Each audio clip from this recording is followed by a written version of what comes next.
नमस्कार दोस्तों हमारे सामने कक्षा 8 की रुचिरा पाठ्य पुस्तक है। पिछली कक्षा में हमने चतुर्दशः पाठः 14वां पाठ पढ़ लिया था और इस कक्षा में हम उस पाठ का अभ्यास कार्य करेंगे। प्रश्न एक पदेन उत्तरत, यानी प्रश्नों के उत्तर एक पद में दीजिए। क वाला प्रश्न है सूर्यः कस्याम दिशायाम उदेति, यानी सूर्य किस दिशा में उदित होता है। उत्तर है पूर्व दिशायाम, यानी पूर्व दिशा में। ख वाला प्रश्न है आर्यभट्टस्य वेदशाला कुत्र आसीत, यानी आर्यभट्ट की वेदशाला कहाँ थी। उत्तर उप पाटलिपुत्रम, यानी पाटलिपुत्र के पास। ग वाला प्रश्न है महान गणतज्ञ ज्योतिर्विच कह अस्ति, यानी महान गणतज्ञ और ज्योतिषज्ञ कौन थे या कौन हैं। उत्तर आर्यभट्टः, यानी आर्यभट्ट। घ वाला प्रश्न है आर्यभट्टेन कह ग्रंथ रचितः, यानी आर्यभट्ट ने कौन सा ग्रंथ लिखा। उत्तर आर्यभटीयम। अगला प्रश्न अस्माकं प्रथमोपग्रहस्य नाम किम अस्ति, यानी हमारे पहले उपग्रह का नाम क्या है। उत्तर आर्यभट्टः, यानी आर्यभट्ट। प्रश्न 2 पूर्ण वाक्यन उत्तरम लिखत, यानी प्रश्नों के उत्तर पूर्ण वाक्य में लिखने हैं। क वाला प्रश्न है कह सुस्थापितः सिद्धांतः, यानी स्थापित सिद्धांत कौन है। उत्तर सूर्यो अचलः पृथ्वी च चला या स्वकीय अक्षे घूर्णति इति सुस्थापितः सिद्धांतः, यानी सूर्य अचल है और पृथ्वी चल है, जो अपने अक्ष पर घूमती है, यह सुस्थापित सिद्धांत है।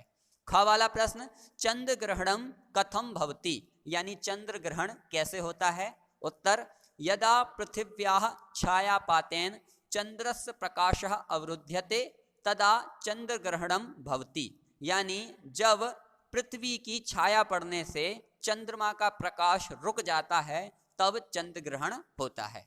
ग वाला प्रश्न सूर्य ग्रहणम कथम दृश्यते, यानी सूर्य ग्रहण कैसे देखा जाता है, मतलब सूर्य ग्रहण कैसी अवस्था में होता है।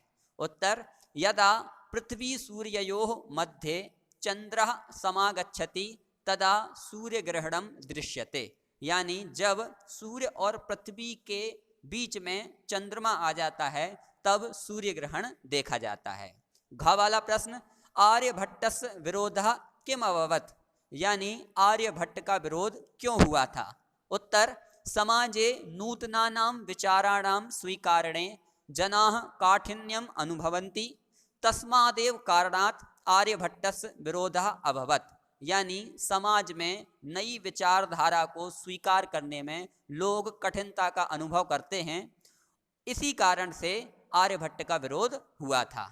अगला प्रश्न प्रथमोपग्रहस्य नाम आर्यभट्टः इति कथम कृतम, यानी पहले उपग्रह का नाम आर्यभट्ट यह क्यों किया गया।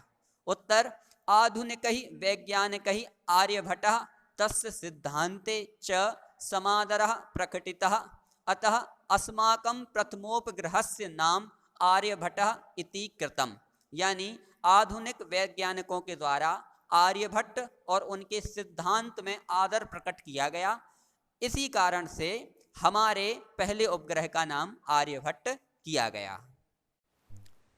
प्रश्न 3 है रेखांकित पदानि आधृत्य प्रश्न निर्माणम कुरुत, यानी रेखांकित पद के आधार पर प्रश्न निर्माण करना है।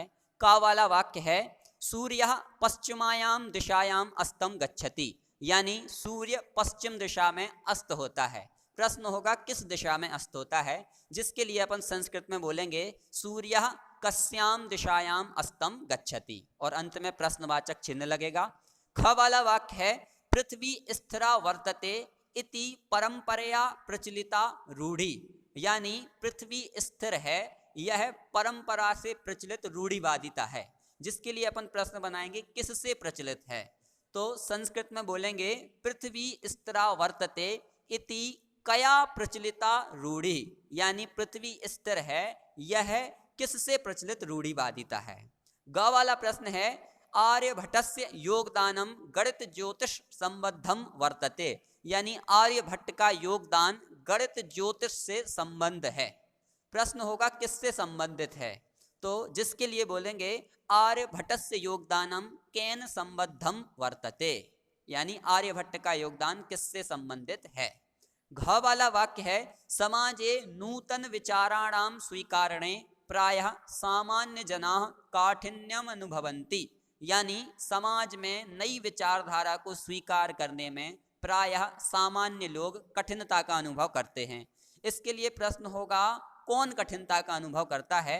संस्कृत में बोलेंगे समाजे नूतन विचाराणाम स्वीकारणे प्रायः के काठिन्यम अनुभवन्ति, यानी समाज में नई विचारधारा को स्वीकार करने में प्रायः कौन कठिनता का अनुभव करता है।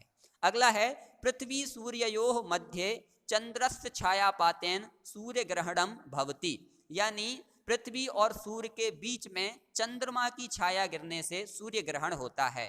प्रश्न होगा किस किस के बीच में, तो संस्कृत में बोलेंगे कयोः मध्ये चंद्रस्य छायापातेन सूर्य ग्रहणम भवति, यानी किन दोनों के बीच में चंद्रमा की छाया गिरने से सूर्य ग्रहण होता है। प्रश्न 4 मंजूषातः पदानि चित्वा रिक्त स्थानानि पूरयत, यानी मंजूषा में से पद चुन करके रिक्त स्थान भरने हैं। क वाला है सूर्यः पूर्व दिशायाम उदेति पश्चिम दिशायाम च अस्तम गच्छति, यानी सूर्य पूर्व दिशा से उदित होता है और पश्चिम दिशा में अस्त हो जाता है। अगला सूर्यः अचलः पृथ्वी च चला, यानी सूर्य अचल है, गति नहीं करता है, और पृथ्वी चल है यानी गतिशील है। अगला पृथ्वी स्वकीय अक्षे घूर्णति, यानी पृथ्वी अपने अक्ष पर घूमती है। अगला यदा पृथिव्याः छायापातेन चंद्रस्य प्रकाशः अवरुध्यते तदा चंद्रग्रहणम भवति, यानी जब पृथ्वी की छाया पड़ने से चंद्रमा का प्रकाश रुक जाता है तब चंद्रग्रहण होता है। अगला नौकायाम उपविष्टः मानवः नौकाम स्थिरम अनुभवति, यानी नाव में बैठा हुआ मनुष्य नाव को स्थिर अनुभव करता है।